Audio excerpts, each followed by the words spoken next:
welcome to another episode of Intuitive Creators Spotlight. I am Stella, your host, and in this playlist, I invite incredible creators who transform their lives by embracing their gifts, their paths, and now are on a journey and a mission to help other people connect with themselves more too. So today, I have here with me beautiful Jenny. She is a reinvention coach, human design guide, and the voice behind the Aligned by Design podcast. I can't wait to welcome Jenny here and for her to share her story with us. Hi, Jenny. Welcome to this episode. Hello, thank you for having me. I'm so excited. Same here. I am so beyond happy to listen to my guest stories. And I know that your story is very interesting by the fact that your life has changed completely at some point. And even before we started recording this episode, you mentioned that you live your life in a way now that is different than how it used to be. And it's changed. Can you please tell us how and when that changed for you? So, have to go back a little bit to explain a little bit about the backstory. I was an elementary school teacher for about 15 years, almost 16 years. And that was a career that in the beginning I really loved, right? I had a passion for teaching. I still have a passion for teaching, to be quite honest with you, which makes sense when I learned my human design. But working in a traditional school was not the correct place for me. I really felt a lot of stress. I had a lot of health challenges. Like even when I was in my 30s, like I started having some health challenges, which, as I know now, is the body's way of saying, "Hey, like something's not right," you know. But I didn't know that then. And so I was seeking external, the doctor, the this, the that to fix it. Um, but then I started having this quiet that became a little louder, like a little bit at every time of, hey, is this really where you're supposed to be? Is this what you're supposed to be doing? Let's look at something else. So I got my master's in curriculum and instruction and education because I thought, in human design terms, I'm a 5-1. So I'm all about learning more, right? So I'm like, oh, I'll just learn more. That's what it is. So I got my master's degree. And I thought, oh, well, I'll move up. Maybe out of the classroom, I'll be a principal, or whatever. And so I did all the things, checked all the boxes, and still had that gnawing feeling like, no, this isn't it. This isn't it. And I'm like, oh, like so frustrated, or, because I just want to figure it out. And it just got louder. And I started reading more and more personal development books, right? That's what a lot of us do, especially line ones. Like we just want to learn more. So I'm like, I'm going to fix it. I'm gonna do this, or I'm gonna develop this habit or this career test, or I'm telling you, I did all the things, but it didn't go away. And so I had to start looking at things outside of that, things that were different. And a friend of mine introduced me to human design, and I'd never heard of it before. And I will say I'm not a woo woo person. Like in the tradition, like when people think about woo woo, that I wouldn't put myself in that category. I'm very open minded. I love to talk about quantum physics and energy and all of those things, but I'm more of like in a realistic, practical research kind of way. Does that make sense?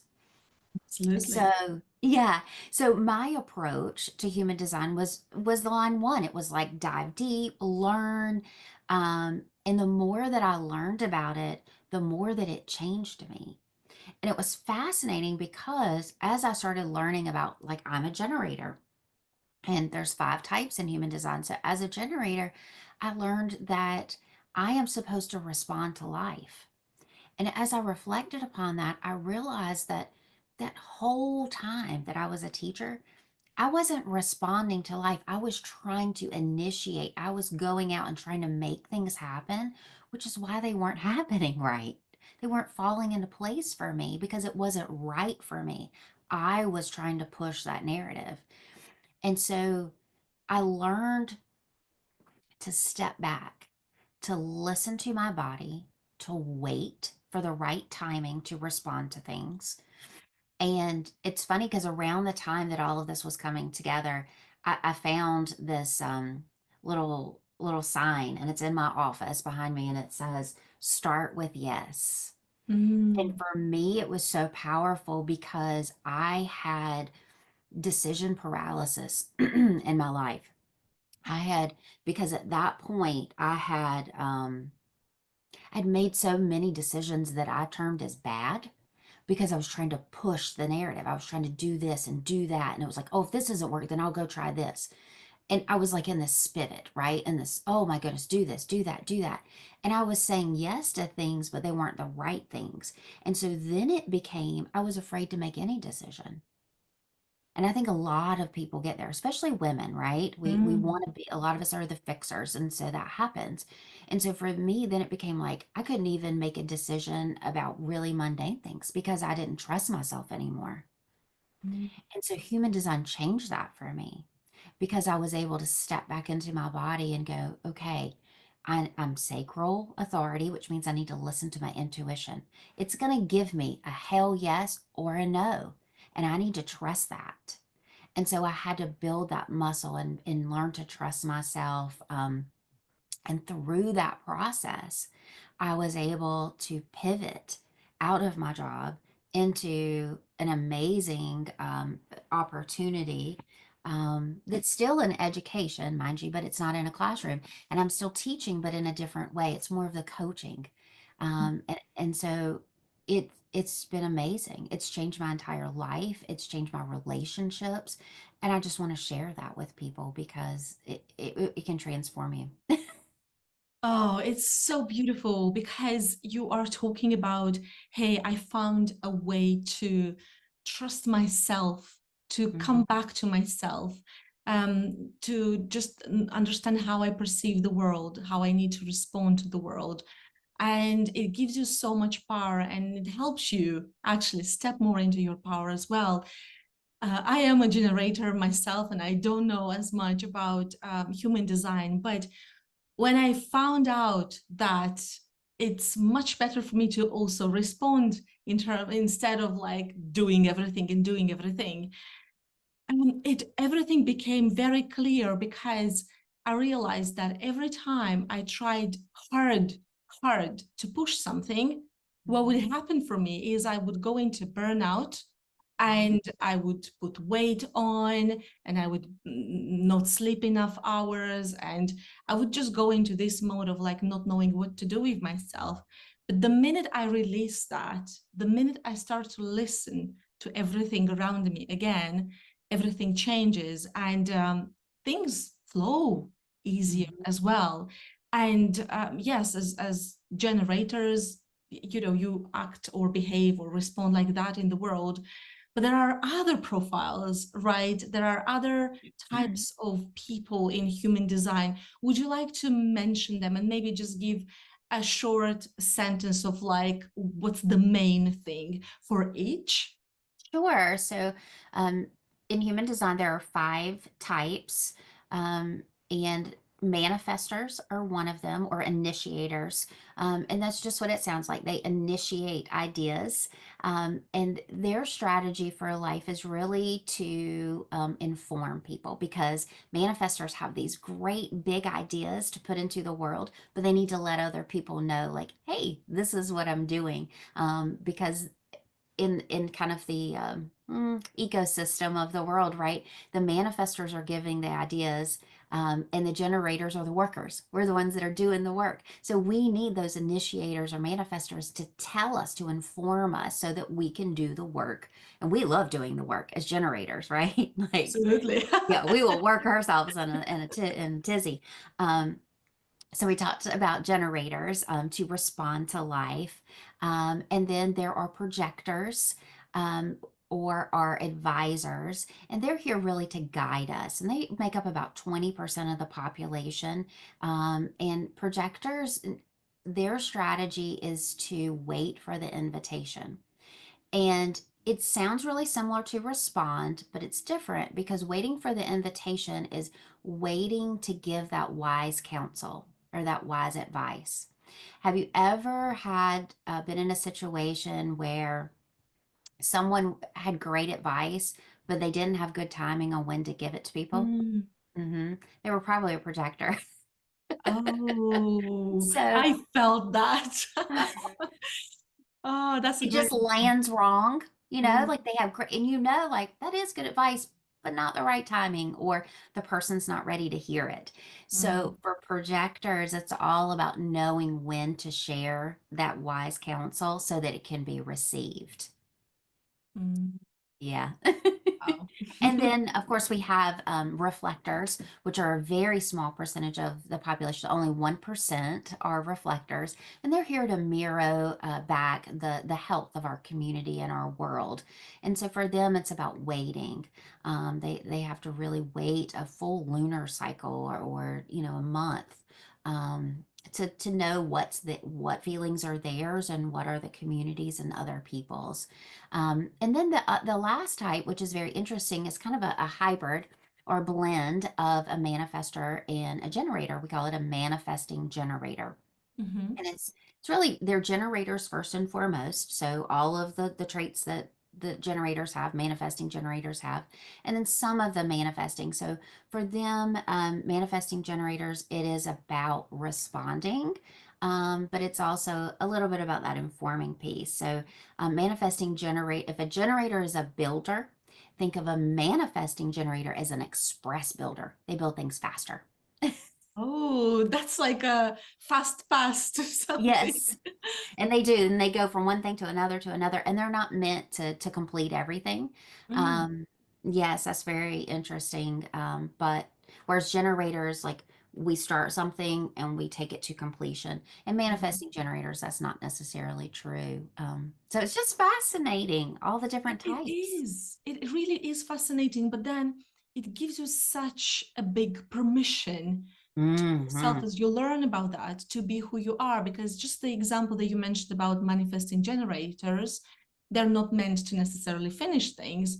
And maybe, for example, society can put a lot of pressure on someone who is a manifestor generator and would tell them like, why didn't you finish that? You always start things and never finish them, and then Oh they yeah. put so much pressure on themselves. But then when you learn that actually you're not meant to finish that, give yourself that grace and permission to be who you are. Go and start another project and then find help for like when somebody will help you to get it to the end or will take it over or whatever. It makes such a huge difference. And as you were talking and explaining about all these different types of people in human design, I know about myself, I am a generator, and my daughter is a manifester. And I've heard a lot of like conversations about having connections, relationships of any kind, in family, partners, friends, when, a person will be one type and the other person will be another type.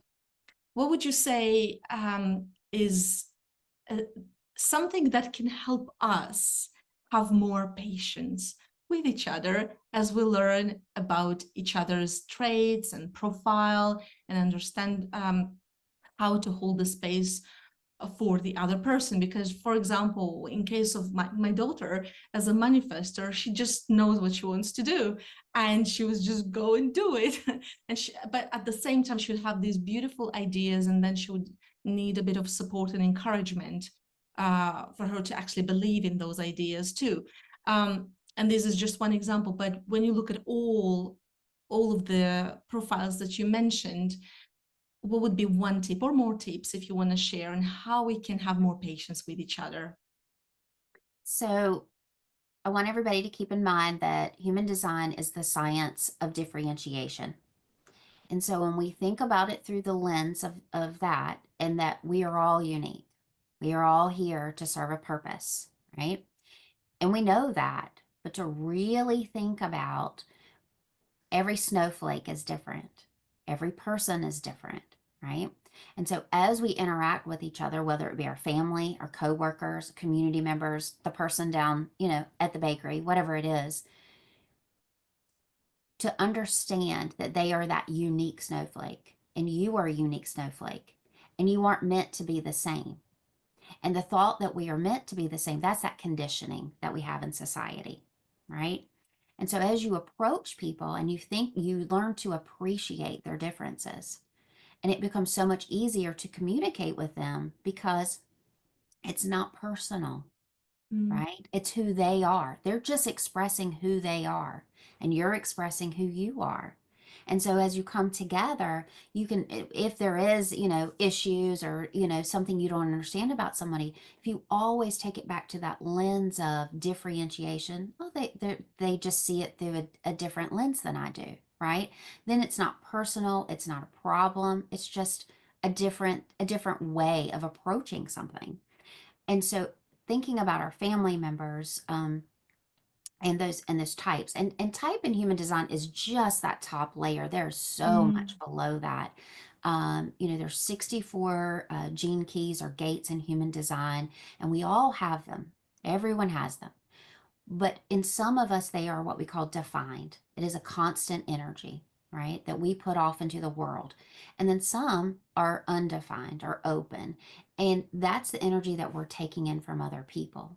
And so mm, if you think of every interaction that you have is an energetic exchange between those gates, right? You're giving, you're taking some, they're giving, they're taking some, right? That's exchange of energy.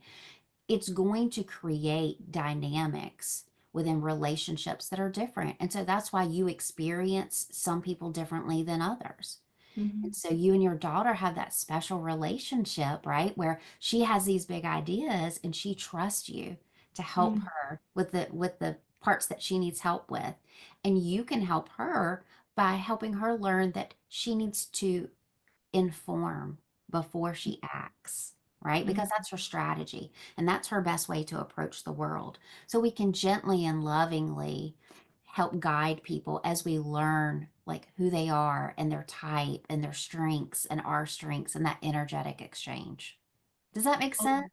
Oh, absolutely. And I loved the analogy that you shared with us about snowflakes and that we are all different. And immediately, as you said that, I had the vision of like looking at a microscope at all of these beautiful different designs. And it's just fascinating to be open. And I loved what you said, just approaching everyone with the idea that they might have a different perspective, a different lens of looking at the world, and their truth might look different, and that's okay. And again, this brings so much peace because when we think like that, we no longer want to take control or change something that is not in our power, and it creates a lot of peace and balance as well. And thank you so much for sharing that. So I know that you talk a lot about reinvention. What does that mean to you? Why do you feel reinvention is important for people, for the world in general?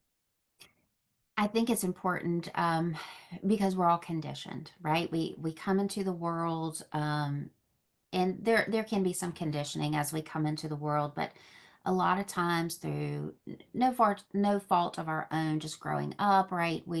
Our parents tell us, like you were talking about, saying, you start things and you never finish them, right? Those little things over our lifetime, and we collect those, and we start to tell a story about ourselves. Just like I was telling a story about myself, right? That I couldn't find my purpose. And this, it was a story that I told myself. And when I found human design, I learned that the old story didn't have to be my new story and it didn't have to be my forever story. Um, and so reinvention is all about recognizing, right, your old story, because we have to recognize that. We have to recognize the traumas because a lot of us have traumas. I mean, I do, certainly. They say about 60% of people have traumas. I would say it's probably more than that. But recognizing that and then learning to trust ourselves again. learning through our human design who we truly are meant to be, our potential that we have in this world, and then rewriting that story to reinvent our life of what we want it to be so that we don't have to settle, because we don't. We don't have to settle. That's a story that we've told ourselves. Mm, I love that because with the power of that decision, everything changes. It starts from this moment of like, I decide I'm going to shift something. I decide I'm going to look at my life and be honest with myself, because I think that's one of the difficult parts for us when we hit that moment of like, okay, I am going through a transformation, and now I need to honestly look at and tell myself what needs to be different, what do I need to work on. And it's not always easy, and that's why it's so much more beautiful when we find someone to work with and someone who we trust to help us go through that transition. And to everyone who's watching us, please check out the description of this video to know how you can connect with Jenny so that she can help you through your own reinvention, because this is a beautiful, beautiful thing that you can do for yourself and for your life. And so, Jenny, before we started this episode, before we started recording, we also mentioned something about the connection between astrology and human design, because as an example, there is such a term as North Node in astrology and North Node in human design. Can you explain what are some of the uh, connections between these two different systems? And if you can give us some examples, I'm sure our viewers will very much appreciate that. Sure. So, human design is really a synthesis of Eastern and Western astrology. Okay, so it has those components as well as Kabbalah, I Ching, and quantum physics.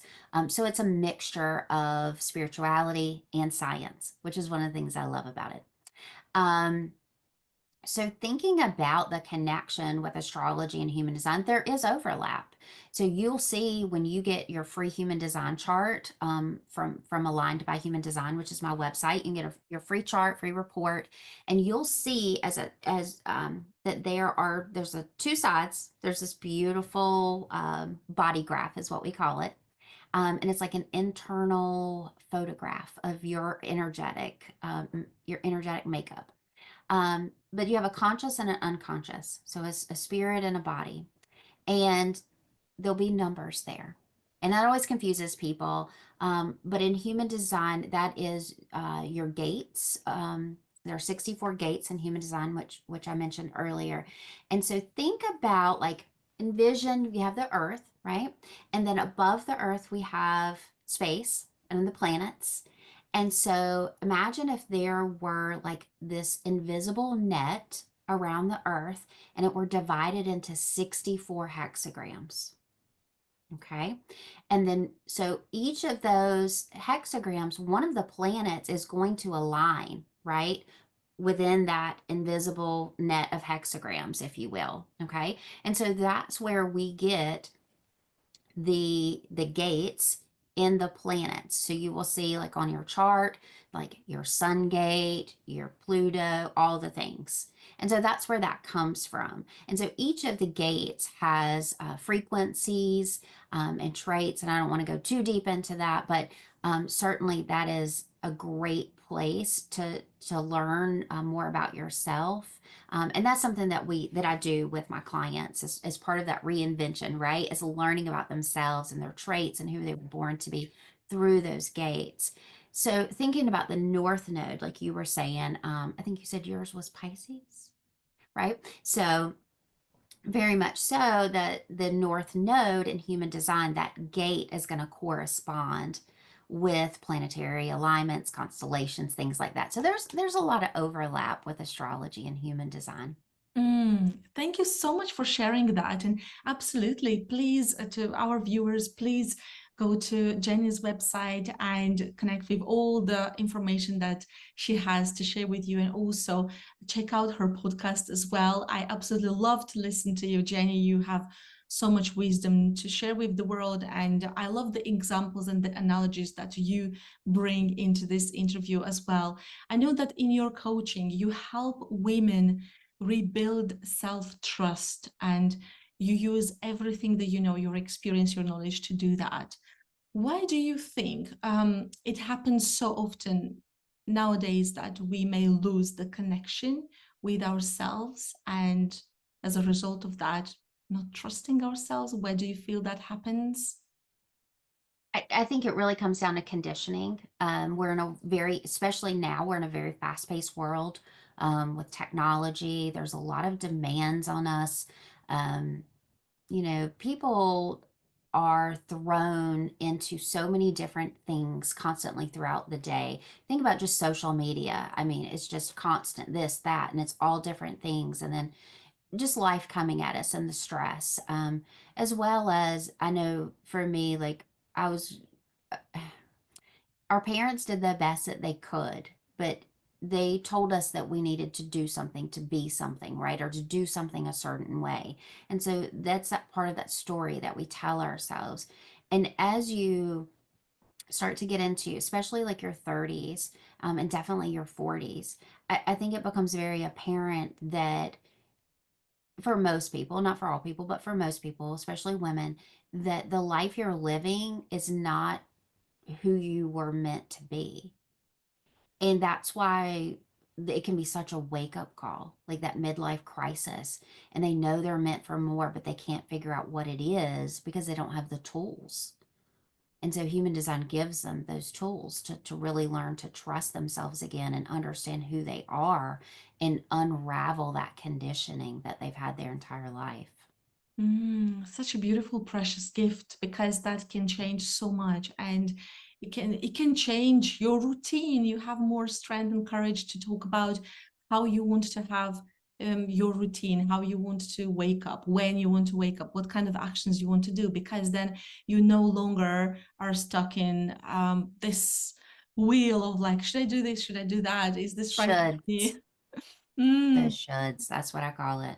Yeah, and there are We're so all, many, so yes. many, because especially when you look around and on social media as well, there are so many things that tell you you have to have this diet, you have to do this exercise, you absolutely must do this kind of move or whatever.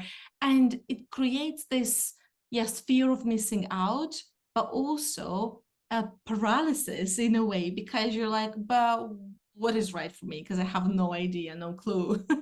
Right, right. Like this latest thing, if you need to eat, 100 something grams of protein a day, and well, I remember it wasn't that long ago we were all like plant-based diet, right? So it's very confusing just even with the diet nutrition and trying to take care of your body. But really your body knows best. You just have to learn to listen to it. And that takes practice. It really does. It's not an easy thing to do at first, but then the more you do it, the louder it becomes. And then you're like, oh, yeah, okay, yeah. Yeah. And so now when I hear things, I'm like, that's great for some people. Again, that science of differentiation. It's not a Mhm, one size fits all. And we mhm. live in a world that tries to tell us, like, oh, this is the best thing for everybody. Don't eat eggs. Oh, you should eat eggs. Oh, all the things. But it's not a one size fits all. What's right for you might not be right for me, but it's right for both of us. Oh, I love that. That's absolutely. And then tools like astrology or human design or other systems that people use, they do help us connect with ourselves and understand us more, because then when you have some references like, okay, profiles, types in human design or in astrology, as you mentioned, the connection between them, you have some points of reference. And then that's how we develop another kind of language to understand ourselves better. But more than that, it your work gives to your clients this precious gift of confirmation that they are enough, and all they need to do is not to study how somebody else did things, but to study what is right for them. And for me, this is this is a huge thing that I believe in the work that I do as well. And it's something that I appreciate so much when people are telling me that this is what I want to bring in the world. And it's super, super valuable. And I know, Jenny, that you created an amazing community for people who want to come into your world to feel supported, guided. How does this look like, this community, like in case that somebody wants to join your community? And what does it mean to you to feel supported and guided in a community? I am someone who, I'm an only child. And so I really prided myself on not needing anyone else, my whole life. But then as I got older, and especially as I learned my human design, I learned that I really love community. So it's been so fun to build this Facebook group of women. And I'm not trying to isolate and like no men. Like I have two sons. Obviously, I know that they have needs too. But my passion is for helping women because I think it's easier for us to understand what other people are going through when they've been through it. Um, and so having a group of women where they feel like they can share and there's no judgment and they can ask questions, and it's a beautiful thing. And there are things sometimes that we share that are more personal to women, like, sometimes, especially of a certain age, we might talk about our hormones, right? And like, going through our different cycles of it, which in human is a human design term.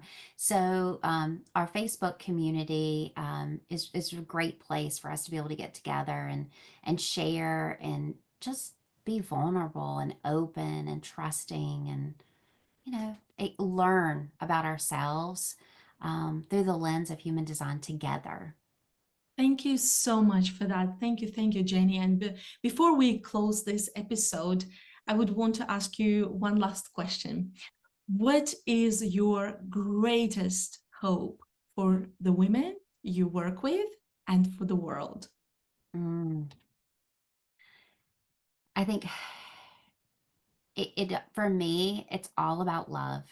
It really is. It's about that universal love that if we as an individual and as a society and as a world can learn to love ourselves, that lovability, it begins to create this energetic profile that expands out to other people. And as you love yourself, and I mean truly love yourself, not the conditioned part of you, but who you really are and your potential, you can see the potential and the love of other people. And you don't worry about what other people are doing or how they're doing it, or that they're doing it wrong, quote unquote, because there is no wrong, right? As long as we're not hurting anyone else, it's not wrong. Mhm. So that lovability, that universal love for life, for each other, is the most important thing. It will bring Oh, peace, it will bring prosperity, because there's more than enough for everyone. There are mhm. not limited resources. That's a story we've been told, right? Absolutely. So that love is really at the root of it all.